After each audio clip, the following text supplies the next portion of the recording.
大家好，今日咧，我會同大家介紹下我設計嘅呢個國語字嘅呢個 alphabet，即係字母表。然後我會手寫每一個字母俾大家睇。然後我依家嚟讀呢，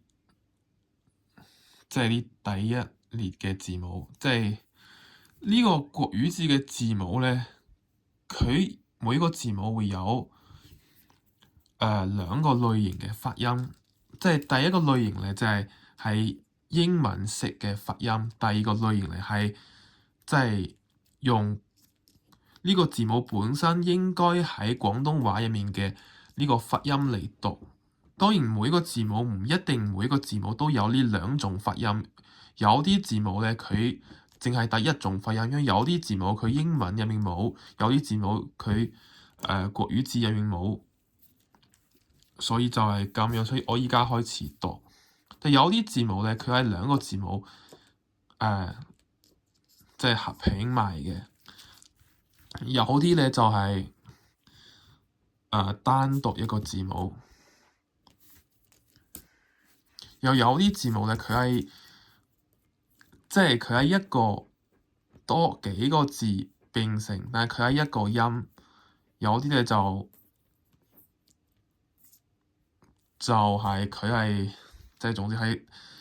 多個字並成咧，佢都有即係一個音位喺呢度。咁我開始讀，呢個係啊，呢個係啊啊。我用廣東話嘅音讀喺度啊啊。如果係英文嘅音嚟對咧 A B C A， 有廣東話發音係啊。下邊呢一個係啊，呢個就係啊，再下第三個都係啊。呢兩個啊咧，佢嘅發音喺廣東話入面係完全一樣，但係佢有唔同嘅作用，喺唔同嘅環境底下會有唔同嘅使用同唔同嘅發音。即係我慢慢啲會同大家介紹。再下第四個係 I， 呢個冇英文嘅發音，因為呢個 I 喺英文入面係冇嘅。譬如話呢個係雞肉嘅雞，呢個 I 咧同呢個 I 係一樣發音嘅，完全一樣發音。但係呢兩個 I 有咩分別咧？呢兩個 I 可以話唯一一個分別咧，即係呢個 I 咧係擺喺一啲唔係漢字嘅詞語，同埋一啲佢唔通過漢字嘅一個變化而變成一個 I， 而係可能通過一啲其他嘅，譬如話佢係一啲重動語系嘅詞語，一係佢係經過咗一啲譬如話 A 變成 I， 一係譬如話 Y 變成 I 呢種發音變化過嚟，而唔係至呢個 A 變成 I 嘅呢種情況。譬如話我話過嚟嘅呢個嚟，佢有時有人讀過嚟，呢個嚟咧就係寫呢個危。但如果我話姓黎，譬如話黎生嘅呢個黎就係呢個黎。譬如話我話身體嘅體，呢個係漢字詞就係呢個危。如果我話睇見嘅睇就係上邊呢個，因為上邊呢個睇咧佢係唔係漢字詞嚟嘅。有再繼續嚟，呢個係 B， 英文發音係 B， 廣東話讀音係 B， 呢個就係好普通。但係英文發音咧，佢讀 B， 但係英文嘅發音佢可能係一啲濁音嘅感覺，而廣東話發音咧可能其實雖然話佢係寫 B， 但係佢嘅實際嘅發音可能係類似呢種 B，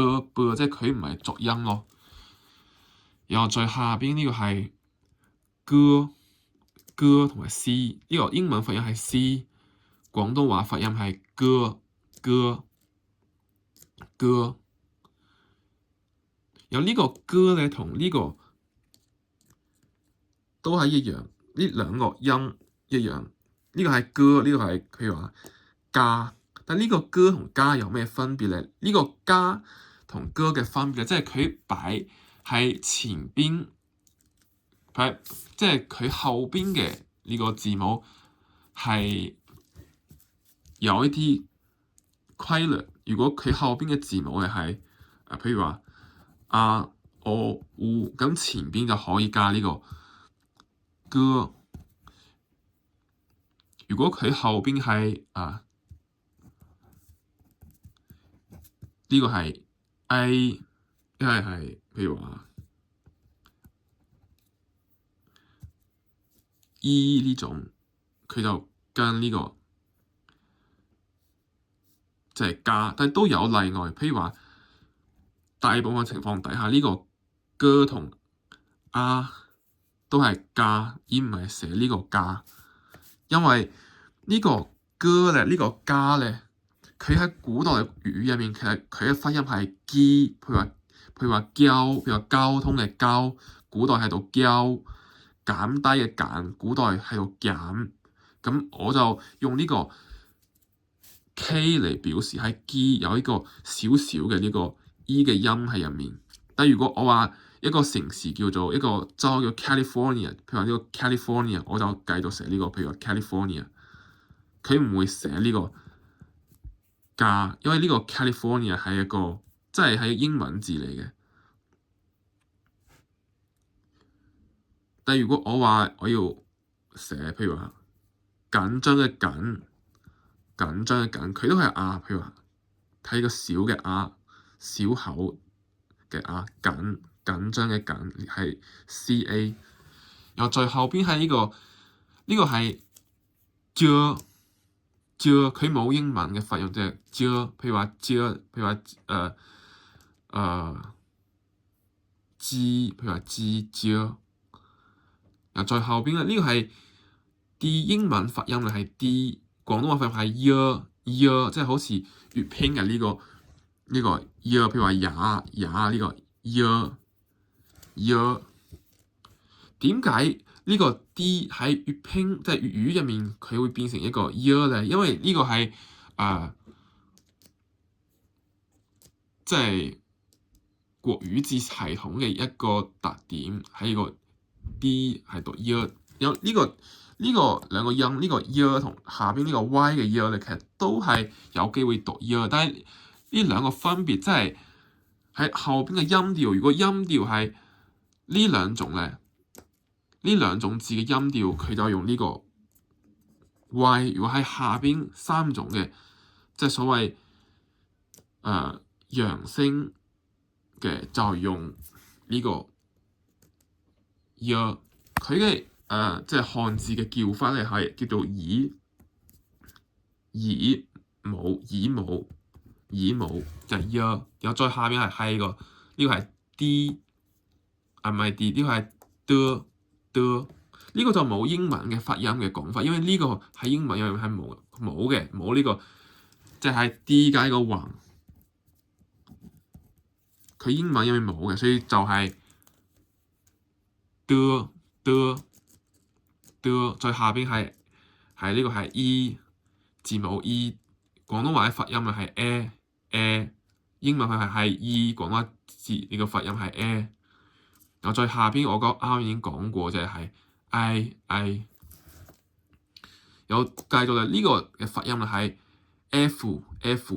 一係你可以話 F， 因為廣東話譬如話廣東話有人講英文嘅口音，鍾意讀 F， 其實都啱，就係 F。有呢個 F 同呢個 PH 都係讀呢個 F 嘅音，但呢兩個區別咧，即係呢個 F 主要係擺喺一啲英文嘅外來詞入面，而呢個 PH 咧就係擺喺啲廣東話嘅粵語嘅詞語入面。就譬如話我話fun 係一個英文字，譬如話一個就係 fun， 但我話譬如話另外一個人叫譬如話佢姓馮，呢個馮先生嘅馮小姐，呢個馮就係呢個馮。然後再後邊呢個係 G 係讀 G， 因為有啲朋友鍾意讀 G， 有啲朋友鍾意讀 G， 呢個冇任何分別，即係英文嘅讀音咯。佢冇廣東話嘅呢個發音，因為廣東話入面係冇呢個，即係講呢個真正嘅濁音嘅呢個歌嘅情況係冇嘅，所以冇廣東話嘅發音。然後最下邊呢個係哈，英文嘅發音咧係 H，你鍾意講邊種都得 H。然後廣東發音係哈，即係有啲似呢個即係哈呢個哈。最後邊呢個係英文嘅發音係 I，一係講你講 I，廣東話發音係 E，即係一啲嘅 D，衣服嘅衣呢個 E。然後最下邊呢個咧就呢個字母，呢個佢唔係一個字母，佢係一個音位嚟嘅，一個組合音位。佢有時咧係讀耶，有時係讀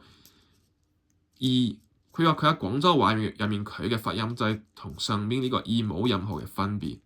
都讀 E。但如果係有啲，譬如話台山，可能佢嘅發音就會變成其他嘅發音，譬如可能係耶，佢只會出現喺一個字嘅中間，佢唔會出現喺後尾。又計劃呢個係 J，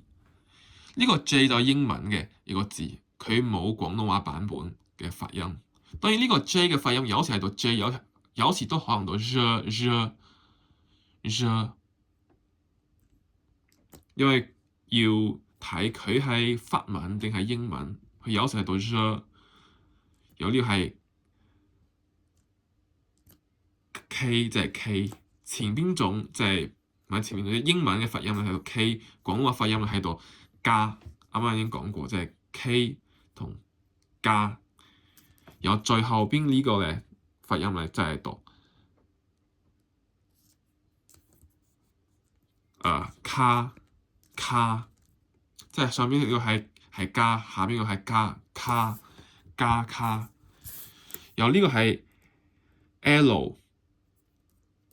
廣東話嘅發音係 L， 又係你講 L，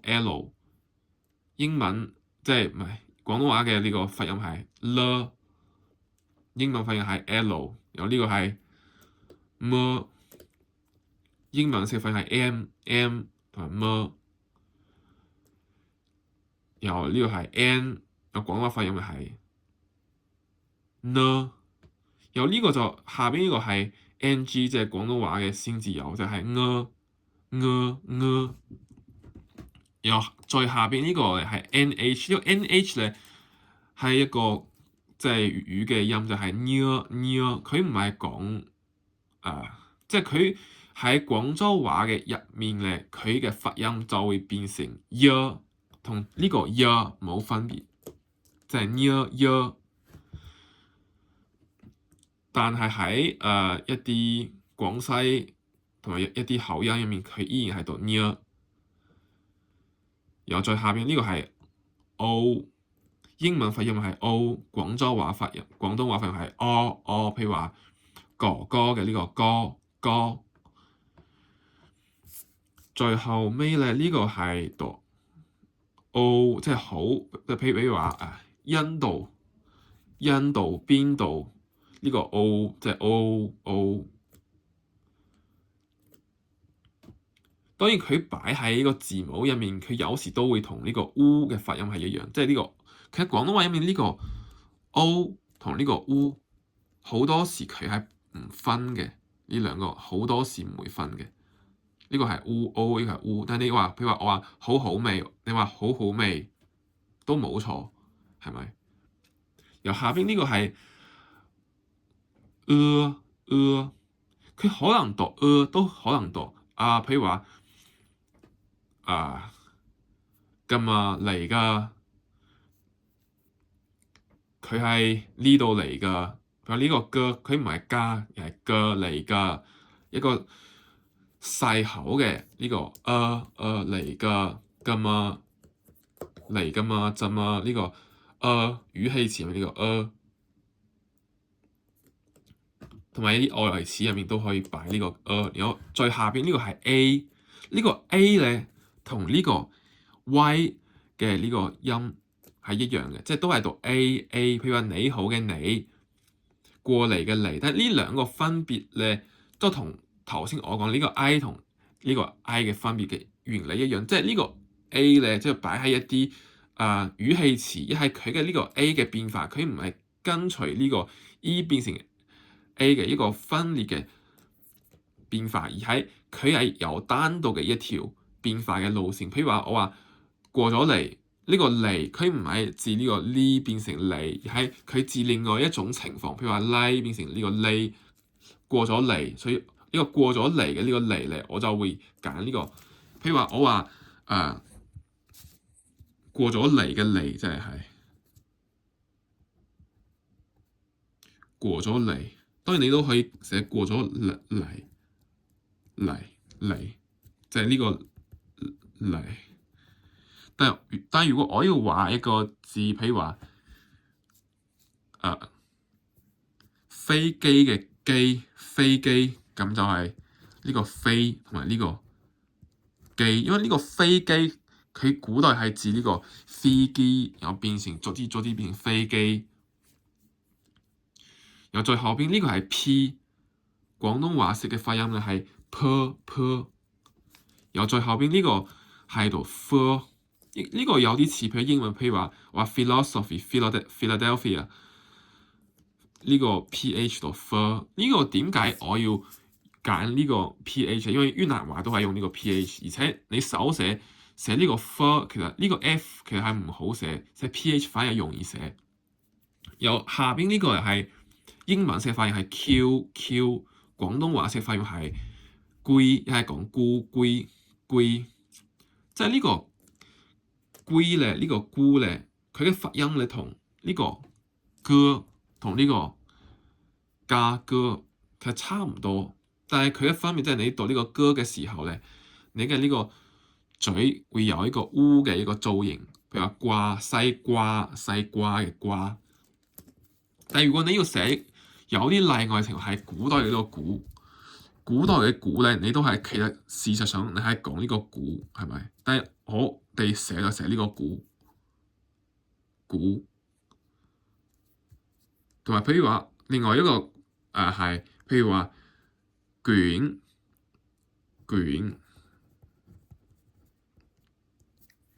即係呢個卷咧，你覺得好似係有種居，你可以寫成呢個卷，但係我哋會寫呢個卷，有時呢種居，我唔知點寫，即係有種居嘅呢種感覺，但係佢又唔似呢個菇，佢係居卷，都係寫呢個卷。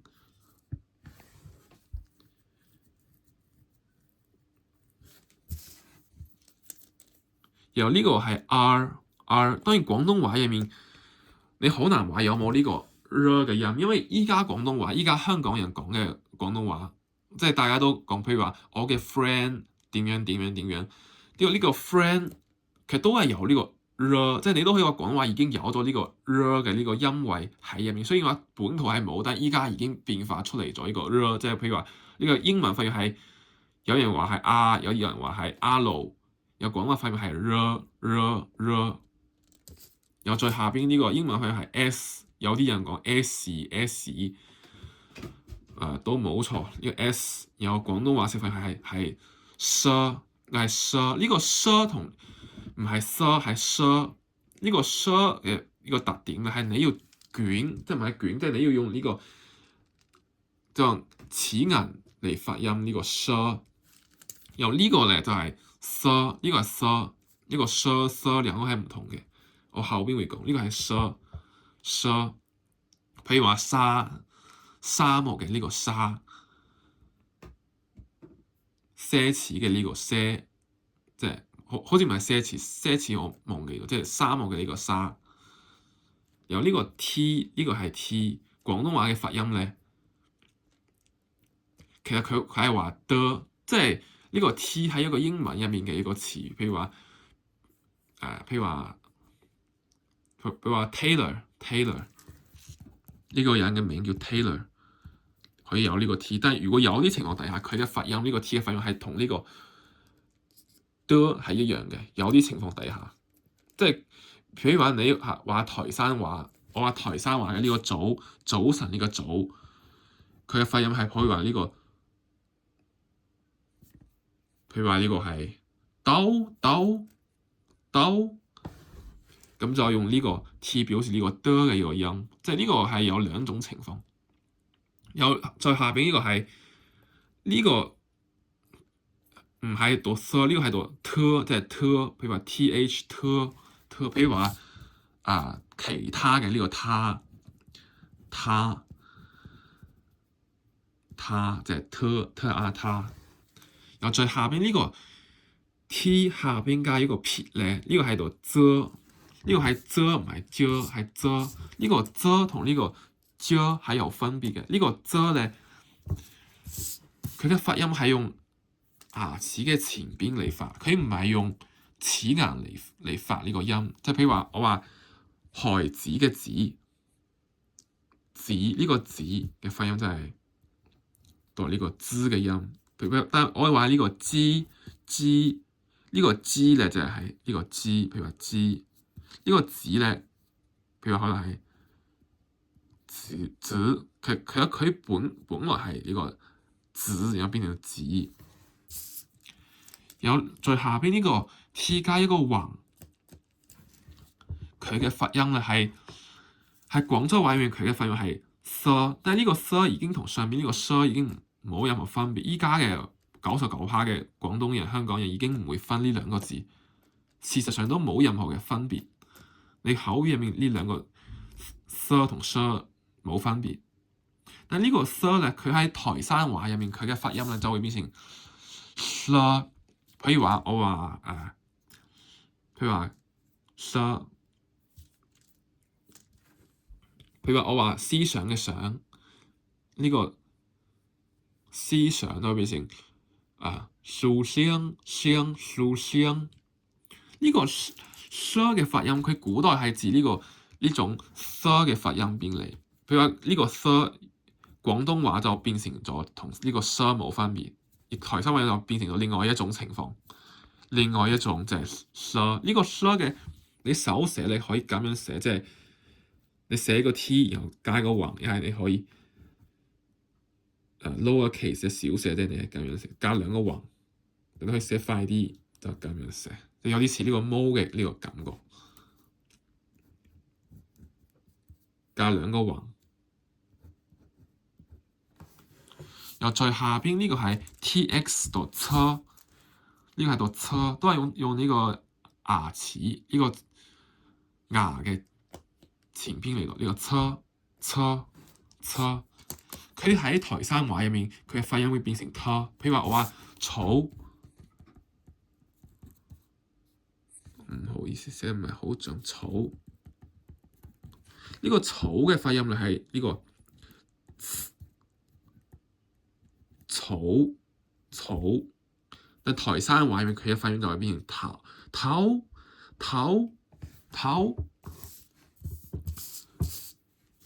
然後再下邊呢個係讀腰，呢個英文發音係腰，廣東話發音就係烏。然後呢個 ui 咧，呢個發音咧就係譬如話我話水，飲水嘅呢個水，飲水即係水，呢個喺度但係有時佢嘅發音都喺度呢個同佢廣東話入面呢個同係冇好大分別嘅。你話飲水有咩分別？我覺得冇任何分別。由下邊呢個係讀窩，都會讀即係睇佢出現嘅情況。譬如話佢出現喺呢個國家嘅國入面嘅國。呢個國家嘅國就係咁樣，國家定係國家。呢個係讀窩，呢個係窩。但係如果係有啲情況，譬如話團，譬如話端團，呢個讀端。如果佢出現呢個情況底下，即係讀端。佢有兩種唔同嘅情況。其實呢個uo 即係都係讀窩，同呢個 u 呢個兩個喺廣州話面都係讀 u， 但係有兩種情況底下會唔同，即係佢喺台山話面呢個呢個 U 咧，即係呢個三個字嘅 U 咧，會變成 U。而台山話呢個兩個字嘅 U 咧，依然喺度喎。譬如話我話呢個端，呢個端依然喺度。譬如話端，台山話就係端。但係如果我話另外一個字，譬如話呢個邊度係有呢個淵，譬如話我話呢個卷，佢就會變成管，就變成一種彎嘅一種感覺。譬如話我話原，呢個原本嘅原，佢就係呢個原，但係台山話入面佢就會變成一個緩。但係呢個端嘅話都係讀端，即係因為廣州話入面呢個彎變成咗淵，所以呢兩個就冇分別。然後下邊呢個發音就係威，譬如話鬼，一係譬如話安慰嘅慰，上位嘅位，鬼位，即係佢後邊呢個威嘅發音咧，有啲似，譬如話 I， 有啲似呢個 I， 係咪？但係你讀譬如話呢個鬼，你講鬼同鬼，其實都冇分別，佢嘅呢個位置音位係一樣嘅，即係鬼，你讀成鬼都可以，因為呢個係 depend 你嘅口音係邊一種。再下邊呢個係 U， 呢個 U 咧就係讀書嘅書，呢個 U 嘅發音咧同後邊呢個 U 係完全一樣。呢唯一嘅分別咧，即係呢兩個 U 出現嘅地方係詞嘅後邊嘅中間。如果出現喺中間咧，佢就寫呢個 U；如果佢出現喺後邊最尾一個就係寫 U。譬如話我話書咧就係書，但係如果我要寫圓，譬如唔係呢個圓，譬如話寫另外一個邊緣嘅圓咧，就係呢個圓，邊緣嘅圓，係。因為譬如話呢兩種字，呢兩個 U 咧，基本上大部分情況底下都係互相交換係冇問題，除咗一個例外係亂，即係聯合嘅亂同混亂嘅亂，好似係，即係譬如話唔係聯合嘅亂，即係戀愛嘅亂同混亂嘅亂，戀愛嘅亂咧，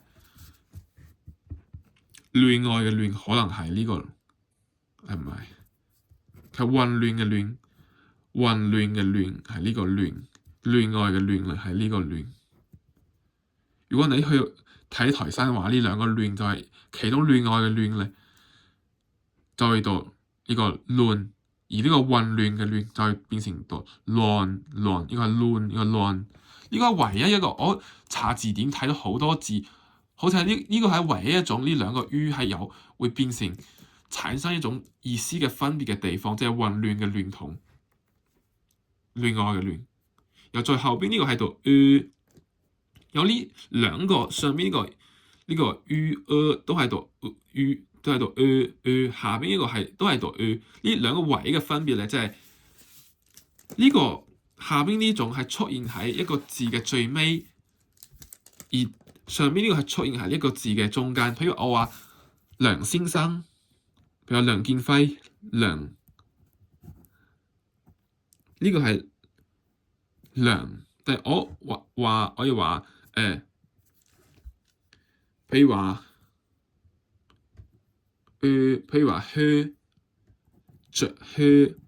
呢個靴咧即係靴，着靴。譬如話呢種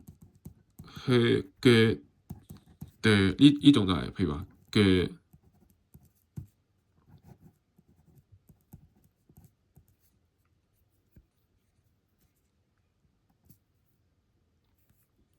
呢個係靴腳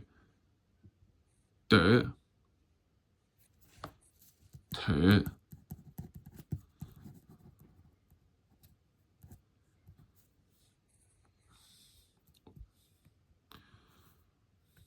其實我呢個音調我都記唔得，呢個我已經唔識寫，淨係一個腿一朵花朵腳。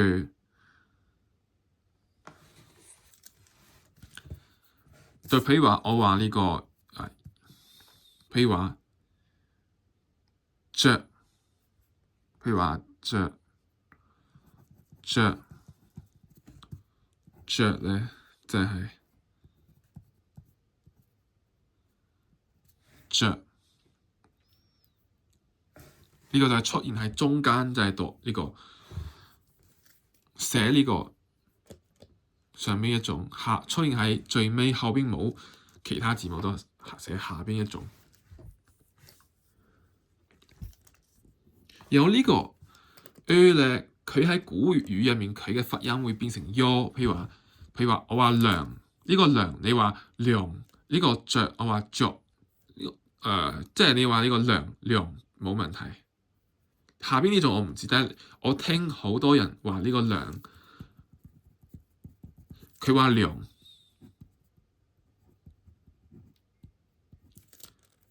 冇問題。有呢個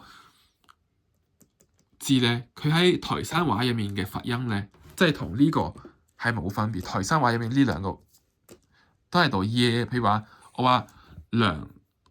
佢哋可能會話譬如話涼，我話想，佢哋話想。然後最下邊呢個係讀呢個有兩種可能性，譬如話讀都可能讀譬如話呢個字出現嘅情況咧係準備嘅準，標準嘅準。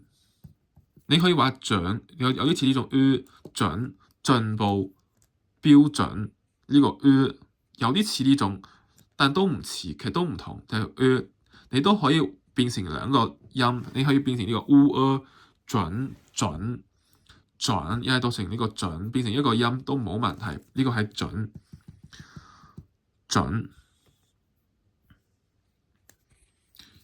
一係譬如話呢個輪，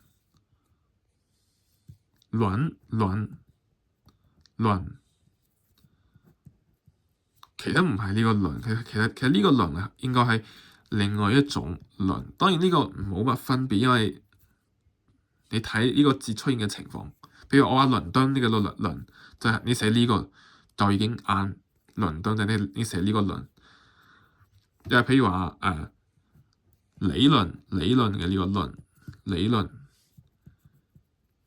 論，其實你都可以話佢唔係一個字母，佢只不過係一種組合，一個組合 u 同 嘅組合。又再下邊呢個咧，呢個字母咧係一個比較少見啲嘅字母，呢個係讀 z， 即係有啲似普通話呢種，譬如話字詞呢種 z， 但係佢喺廣州話古代嘅廣東話入面，佢真係一個存在緊嘅一個元音，一個韻母。譬如話我話呢個孩子嘅子，佢真係以前係讀子，真係讀子。但係依家嘅呢個 z 喺廣州話入面全部變成咗 e， 即係呢個 z 同呢個 e 廣州話入面冇分別。然後台山話入面呢個 z 咧同上面呢個 u 冇分別。譬如話呢個子喺台山話入面變成咗咩咧？變成咗譬如話都，廣州話入面就變成咗譬如話子。一係讀子，即係我覺得前面一種先係啱嘅，因為大部分人我聽落嚟，大家都依然係講子，而唔係講子。孩子都係講子，兒子都係子，唔係講兒子，係咪？但係呢兩種其實已經冇分別，即係呢個子同呢個子好似冇分別。廣州話呢個係有台山話係讀呢個都，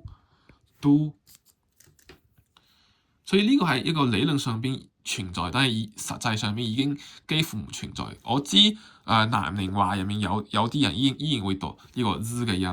譬如話孩子佢孩子有呢個。其實呢個Z 咧，大部分情況底下你寫呢個 E 其實冇任何問題，但係有一個例外，即係其實大部分嘅情況底下，如果佢前面係呢個 Z、S、佢後邊一定係跟住一個 E， 呢個 E 一定係變成呢個 Z， 然後你寫呢個譬如話 G， 然後 C， 然後 C， 佢後邊一定係跟一個 E， 呢個係冇問題嘅。但係除咗幾個例外咧，即係一個 C 嘅情況，即係 C 有呢個實施嘅 C 同老師嘅 C 咧，呢個老師嘅 C 嘅發音咧係老師，有呢個實施嘅 C 嘅發音咧都係 C。譬如話呢個 C 喺台山話入面發音都係 C， 但係呢個 C 喺台山話入面發音咧就會變成 su， 就呢個 C 原本就冇呢個 Z 嘅音，但後邊呢個老師嘅 C 就有呢個 Z 嘅音。好，我講完呢個 Z， 然後再後邊講一個，呢個係英文發音係 V， 廣東話發音係 W。呢個 W 嘅音咧，佢讀呢個 W 定係讀 W， 係 depend 你講嘅口音。即係有啲人話，譬如話我唔會，有啲人其實講呢個我唔會嘅時候，呢個 W 已經變成咗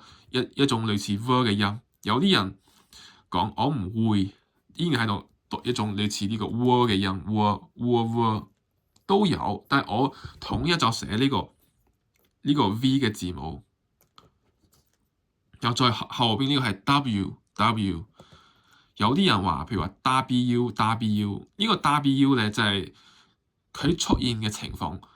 全部都係外來詞。譬如話我話be water 嘅呢個 water， 佢就到呢個 word， 佢同上邊呢個 word 呢個 V 係呢個 word 係一樣嘅 water。但係我話譬如話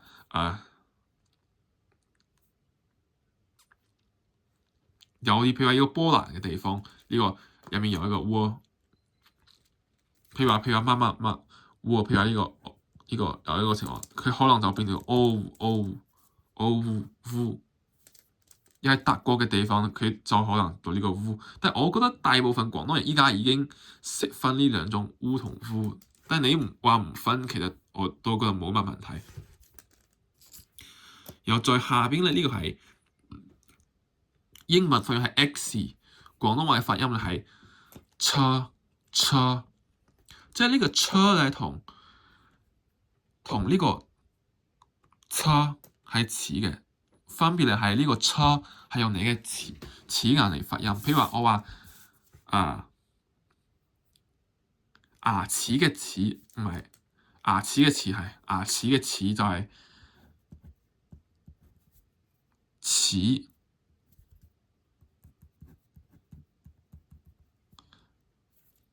牙齒嘅齒，點解我要揀呢個 X 嚟做呢個 ch 嘅音？因為越南話入面都係用呢個 X 嚟表示 ch 嘅音，然後呢個 ch 嘅音同 ch 嘅音係有關聯性嘅，係咁樣。即係譬如話呢個 ch 齒，譬如話腸、臘腸、腸、舌臘腸、臘腸，呢個係臘腸。越南話都係寫呢個臘腸，廣東話發音都係臘腸、臘腸，所以呢個 X 就自動變成咗呢個 ch 臘腸。然後最後尾呢個係 Y， 英文發音係 Y， 廣東話發音係 A， 即係譬如話我話你哋呢個 A， 佢都可以讀 E。其實呢個 A 咧，古代嘅粵語咧係讀 E， 古代粵語係呢個 E 變成咗 A， 但係我哋一齊都寫，依家都寫呢個 E， 因為譬如話有啲情況，譬如話一啲，我話一啲，呢個就係讀一啲，佢唔係讀一啲。但係譬如話我話我哋一啲，呢個就係唔同，我哋同一啲就已經產生咗兩種唔同嘅情況，係咪？因為譬如話我話衣服嘅衣，唔係衣服，其實佢古代呢個 E 咧，同下邊呢個譬如話地球。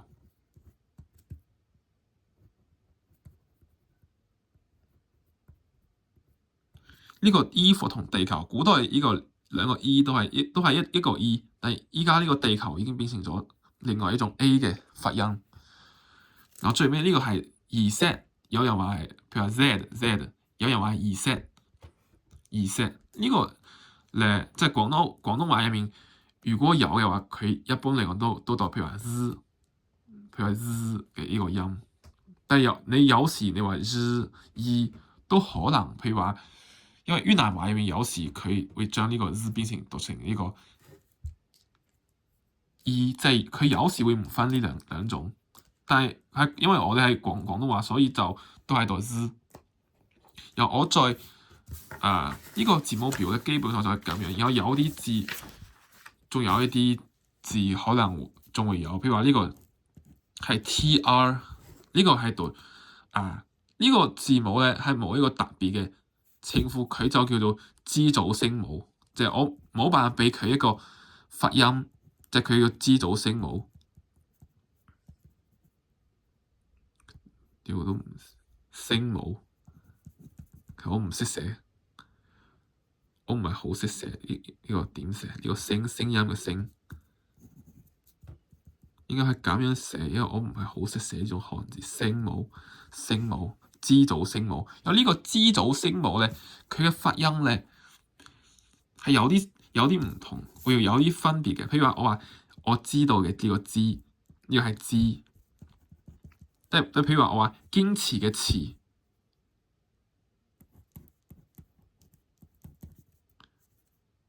係呢個持，呢個喺古代咧，佢嘅發音咧係讀 j 同埋 r，然後依家廣東話入面呢個 j 嘅情況咧，就會變成 g， 呢個 r 嘅情況咧就好大機會變成咗呢個 ch， 都有變成 ch。呢種情況，呢個 TR 即係支組聲母，佢唯一會出現嘅地方咧，即係喺一個即係地方嘅名、地方嘅名同埋人嘅名入面會有呢個 TR。譬如話我話一個人姓張，就係 TR 呢個張。一個人姓張就係 CH， 呢個係唯一極少機會先會出現嘅情況，即係譬如話我話姓陳咧就係，譬如話你睇到，譬如話佢喺呢個第四聲佢就變成 ch， 佢話第一聲就會變成 j， 第二聲都係 j， 第三聲我可能都係 j， 有第五聲係讀ch， 第六聲係都係讀j，譬如話我話靜姓靜，呢個靜其實都係呢個，譬如話呢個靜，你可以咁寫，譬如話我話呢個人姓靜，你寫呢個 CH 都冇問題，但係你都可以寫另外一種，譬如話呢個靜，有啲人話靜，有啲人話靜，呢兩種都係啱嘅。靜同正同正，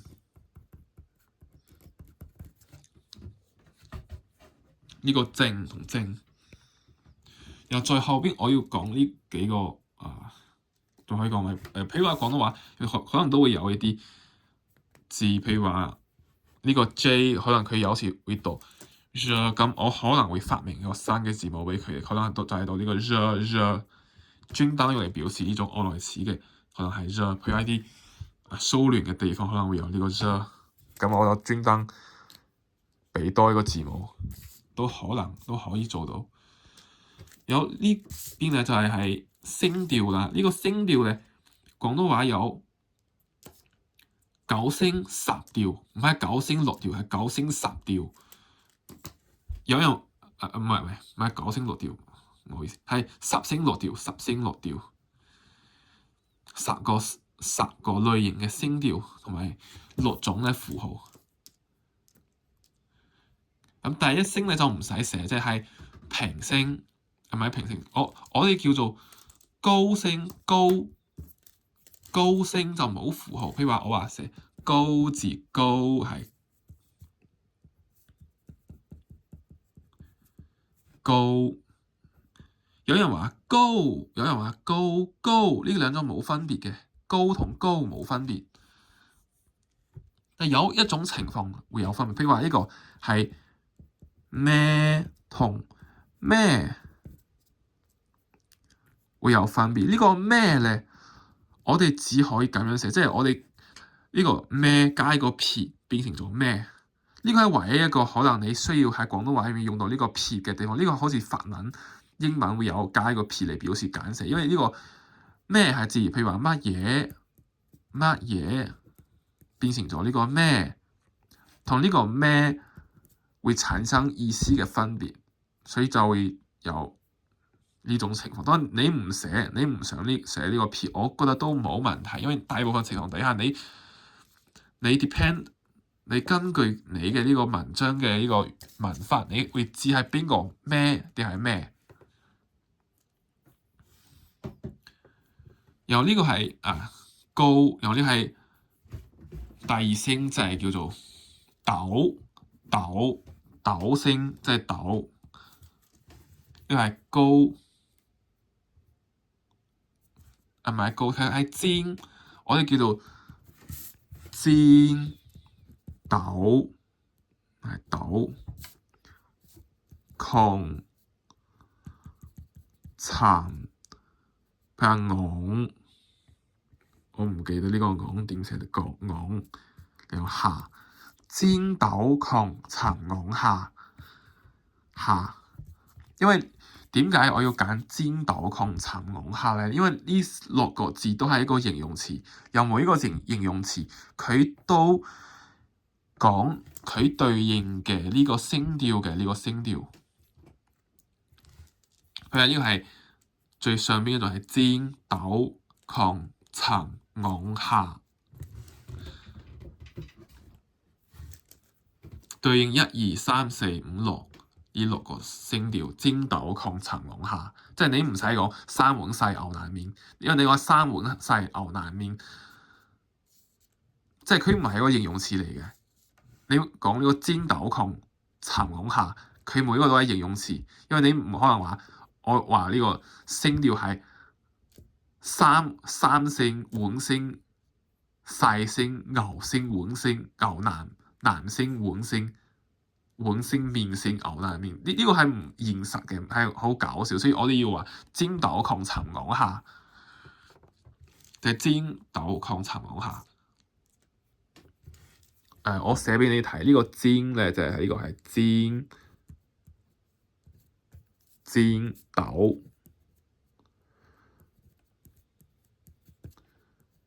窮，有呢個殘昂有下，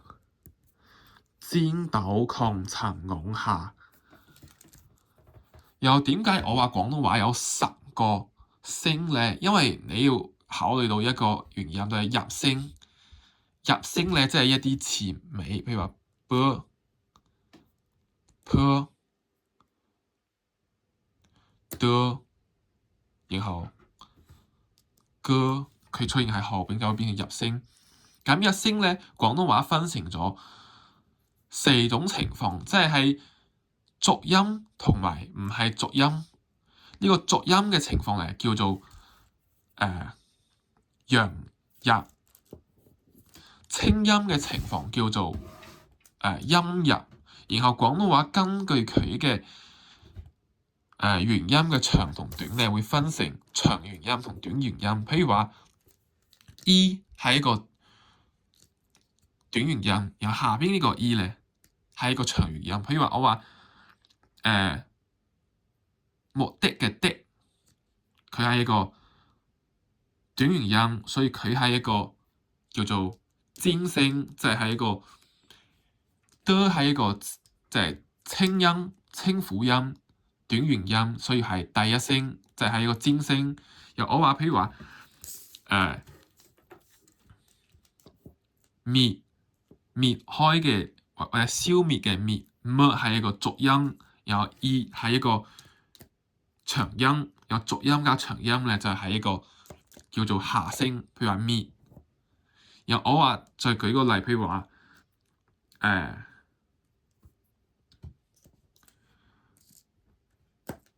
就係譬如話呢種就係一個，譬如話工作，譬如話國家嘅呢個國，譬如話呢個國家嘅國係一個長音，長嘅元音。然後歌咧，國家嘅歌，歌係一個清音，國家國就係一個清音長元音，所以佢係一個第三聲，係一個抗聲國。然後仲有一啲情況，譬如話我話金鴨、蝴蝶。譬如話呢個蝴蝶嘅呢個蝶咧係其實佢已經清化，但係佢都係一個濁音。譬如話蝴蝶、金鴨，譬如話係一個濁音，蝴蝶嘅蝶，佢古代都係一個濁音。然後佢對應嘅係一個長嘅元音，譬如話啊係一個長音，呢個係長音，下邊個短音。譬如話呢個係啊，然後一個後尾係一個歌嘅結尾，金額，所以變成咗呢個第二聲金額。同埋有啲詞，譬如話蝴蝶、曱甴，呢個就係喺第二聲會講第二聲金額、蝴蝶、曱甴。當然呢個濁音、長元音出現嘅情況好少，而且大部分其實都依然係讀呢個下聲，好少機會會讀呢個抖聲。有台山話入面咧，呢種情況就會變成讀呢個昂聲，就係譬如話佢曱甴呢個甴，可能佢哋會變成佢唔講甴，佢可能會講我唔知點講，佢可能係講白，我唔知。其實我唔係好識講台山話，我唔係好知。但係佢哋呢個長元音濁音就會變成第五聲昂聲。廣州話就係讀尖聲咁樣。